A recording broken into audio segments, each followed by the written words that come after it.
Alright, so let's start talking about Phase 3 for the Joblot. Phase 1 was the initial sort, Phase 2 is cleaning, Phase 3 is going to be the sort, final sort into categories, and probably we'll start looking at inventory and stuff after this, but that's not quite as structured as these first three phases. So by now we've seen kind of what it takes to get to this point with a Joblot. A lot more work than usual. This is where you could start if you had bought a brand new set out of the box and you were going to sort it out. It's already 100% Lego and it's already clean, so you just start sorting. A Joblot, you have to sort out all the crap and then you have to clean up all the pieces. So that's Phase 1 and 2 here. Now Phase 3, since this is such a large lot, is a little bit different than anything I've done before. So I've got basically all kinds of bricks here, all kinds of slopes, plates, frames, and kind of vehicle stuff, windows, doors, windshields. I've got a bin going for Technic and wheels and tires, vehicle base kind of things, and then kind of the work area here is the other, just on a piece of cardboard, something that I can have a contrast with the pieces and a somewhat solid surface to be able to get that picked up. Don't really like doing it on carpet.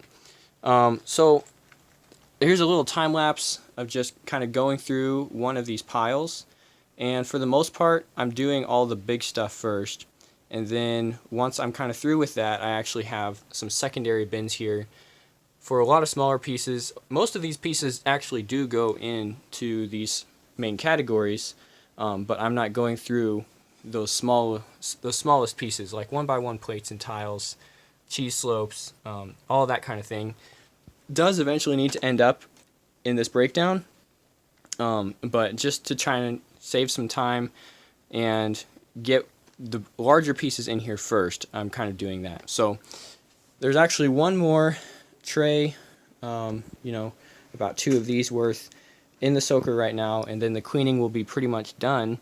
So this represents about 85% of the lot, of the job lot right here, maybe 80%. Got this one large box that's been somewhat sorted through, so smaller pieces in there. This pile here and the stuff in the towel is waiting to be sorted, so larger pieces that go in these bins. I'm going to start with that. And then this other bin here, small pieces. I forgot to mention I'm also taking out minifig parts. So anything related to minifigs and these old 4 Juniors guys, there's like 5 of those in there. Headgear as well, but kind of drawing the line at backpacks and foot gear. So that's kind of staying in these piles for now. Not really sure if I'm going to differentiate those yet. At this point for Phase 3, I want to talk mainly about sorting, and I haven't fully decided what I'm actually going to do for inventory.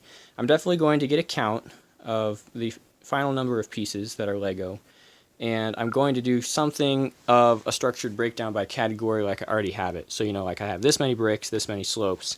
What I don't know is if I want to go in and try to do some stuff on Rebrickable. Even to do half of this lot on Rebrickable would be a major chore. Not something that I have fully committed to trying yet, but still kind of thinking, that would be cool to have that data somewhere to track, and just to have a record of that. So I'll keep you posted on that for sure, but for now, looking at actually kind of far along in the main sort process where I have these larger categories already going. The plates one is especially full, running out of room actually with the plates. So comparatively, the other thing that's going to be cool when I have the count is we'll actually have a really good idea of percentage-wise. This lot is 20% plates, 15% slopes. I'll have the numbers for all that so I can actually talk about maybe what you could expect when buying a bulk lot. But you got to be careful because every bulk lot is different. Most of the time these are made up of someone's set collection that's just broken down over the years. All the pieces get mixed together, and then this lot in particular was also very dirty, as we saw in Phase 1. So it's no wonder they didn't really want to play with it anymore. I was able to get all these pieces for 200 bucks. Sounds like a lot of money, but once we start getting these counted up, and some of the pieces in here, some of the minifigs, this was definitely worth it in terms of the value. The other thing I've been thinking about as I've been washing through these is, if this is going to be worth so much more than $200 once it's all parted out and cleaned, I could make 10 times that if I sold everything on Bricklink. Where is that value actually coming from? And the way I see it is by taking the time to clean all these pieces and sort it.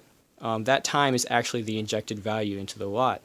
So it's just a matter of, how much do you care? How much effort do you want to put into having Lego in your collection, or possibly also to sell?